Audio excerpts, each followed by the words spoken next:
Hello and welcome. My name is Melissa Galasso, and I'm very excited to be with you here today to talk about a brand new ASU that has come out of the FASB.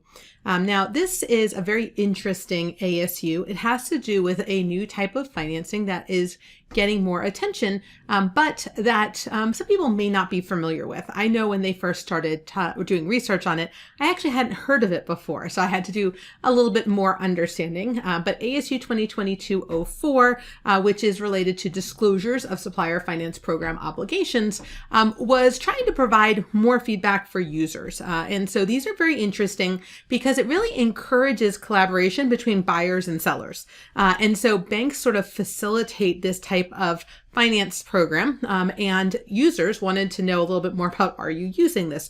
What is the impact? And so in this scenario, an entity would order from a supplier, right? And the supplier would fulfill the order and invoice the buyer, right? Sounds like a normal situation.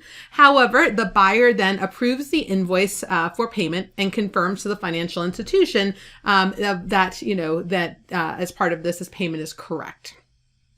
As part of this, the supplier then sells at a predetermined discount. So this is where the financial institution makes their money to the financial institution, that ability. Then the supplier receives the funds right away. So they basically get the money up front, and the discount is already incorporated into that. And then the buyer pays the financial institution. So while the financial institution is going to give the money right away at a discount, it ultimately will be the receiver of the funds. And so the buyer will pay the financial institutions at the maturity of the invoice. So this is a little bit different than what we normally think of as factoring, right? Factoring is when we sell the invoice to get the cost right away. So sometimes this is actually referred to as reverse factoring. And so kind of an interesting process as we go through here. And why would a supplier want to do this? Well, lower trade receivables, especially in a tight economy, that always can help. Increase in cash position, if that's something that's important to them. And then faster access to cash at really good rates. The discount is not very significant, and so it helps them with their cash flow, gives them that faster access to cash, and that gives them obviously a quicker cash conversion cycle, so when they need that cash, they can do so. So this is a new type of program that is out there. You can actually Google it, and you'll find a lot of companies who actually offer this. And so as a result, the FASB decided to take a look at these because, one, there's no explicit disclosure requirements in GAAP regarding these types of programs, and buyer party may present obligations covered by these programs in the same balance sheet line items as like an accounts payable, or potentially in another line item, depending on the facts and circumstances. And so it wasn't necessarily clear to the to users where exactly these are going to be, because again, they have made this purchase. They're going to pay for it, but again, they're going to pay the supplier as part of this. And so there's no explicit guidance in here. So in September 2022, FASB took on this new project here and issued ASU 2022-04, Supplier Finance Programs, Disclosure of Supplier Finance Program Obligations, to address some of the concerns of users. So what is the definition here? So when we look at this, very often you need to have this definition. So the supplier finance allows a buyer to offer its supplier the option, right, for access to payment in advance of an invoice due date, which is paid by a third-party finance provider or intermediary on the basis of invoices that the buyer has confirmed as valid. So again, the supplier signs up for it from the buyer, right? And so the buyer is really the one who's initiating this, as opposed to a typical accounts receivable that you could factor. This program is offered by the buyer with this intermediary. So these are called a bunch of different things. Sometimes they're referred to as reverse factoring or payables finance, or even structured payable arrangements. And so all of those really are referring to the supplier program. And so we enter into this program with a finance provider or intermediary to establish the program, right? So the first thing the buyer has to do is reach out to this institution and set up the program. Then again, they continue to purchase their goods and services from the supplier and they say, hey, I'm going to pay you at, this date. And then the finance provider or the intermediary of that invoice supplier invoices that it has, a valid invoice. Now, once they have a valid invoice, the supplier can request that early payment from the supplier only for those invoices, again, that have been confirmed. So we want to make sure we're only paying for what we actually owe. So as you can probably imagine, the presentation of this, no gap. Recognition measurement, no gap, but we're not changing that. What we're changing here are going to be our disclosures. And so there are annual disclosures as well as interim disclosures. And so in each annual period, the buyer needs to disclose the key terms, right? What's the description of the payment terms? What's the timing? What's the basis for the termination? Are there any assets pledged as security or other forms of guarantee provided by for committed payment to the finance provider or intermediary? And then for the obligations that the buyer has confirmed as valid to the finance provider, again, they can then pay these even though the buyer hasn't made a payment, right? Supplier's already been paid, but the buyer can still have this as an accounts payable because they haven't paid the third party.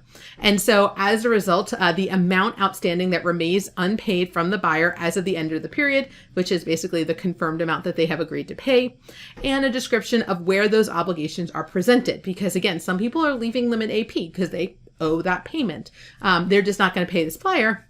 They're instead going to pay the intermediary. And so some people leave it there. Some people move it out of AP. And so we just want to know where we're just putting these on the balance sheet. And then a roll forward of those obligations during the period, right? So what was amounts were confirmed, what were subsequently paid. And so this roll forward is obviously going to be a little bit more complicated. So when we look at the transition for it, you're going to notice that there's some specialty guidance on the transition here. But the goal was really to provide additional disclosures about the program so that users better understand, right, the effect of the program, how it impacts working capital, liquidity, and cash flow. But it doesn't change recognition, measurement, or financial statement presentation, right? So whatever you're doing is not being changed by this. This is strictly a disclosure only impact, but it is important for the users to understand where it is being presented so they can incorporate that as part of their process. Now, if you perform interim disclosures, these are predominantly entities that are publicly traded or who choose to do interim financial statements. In each interim reporting period, you're going to disclose the amount of obligations outstanding that the buyer has confirmed as valid to the finance provider or intermediary as of the end of the interim period. So you don't have to do the full roll forward, but in your interim, you are going to be required to have those disclosures for the amount outstanding. All right. So when is this going to be effective? So obviously we are going to do this for years beginning after December 15, 2022. Came out pretty late in the year, so we wouldn't want to do it right now for our 2022 year end. So we're going to do it for our 2023 year ends and beyond. However, it does include interim periods within. So for that interim reporting, they're not pushing it back. So starting with Q1 of 2023, we'd have to do that for those interim. However, as you can see here, they did give an exception, as I mentioned earlier, for the roll forward, because the roll forward is going to require a little bit more effort to be able to do. So that will be effective for fiscal years beginning after December 15, 23, allowing you to come up with the methodology for tracking that as part of it. Now, it is early adoptable. So if you feel very strongly that these disclosures would help your user or your user really wants them, you obviously can.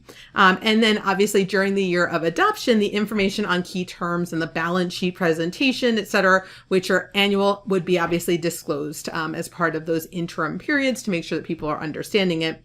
And then these are retrospective. So that's what makes the roll forward a little bit harder, is that we do have to do a retrospective application. So if you have comparative years, you're going to basically get an extra year. So you can do it in the current year, and then you can do it in the following year to get that comparative year without having to try to redo the prior year. And so the amendments would be applied retrospectively to each period in which the balance sheet is presented, obviously, except for the information on the roll forward, which will be done prospectively. So we're trying to make this a little bit easier in terms of the adoption, because we know this is not an easy process to necessarily, if you haven't been properly tracking it, to be able to provide that. So this is really just giving us that extra ability. All right, so that is a wrap on our newest ASU. Hopefully you got a little bit of information about this. If you're not familiar with these and are interested in learning more, you can definitely Google it. There are a lot of different ones out there. I know I did when I was trying to figure out exactly what these were and to look for examples of them. So this is your opportunity. So I want to thank you guys so much for joining me, and I hope to see you on a future Nano Learning. Have a great day, guys. Bye-bye.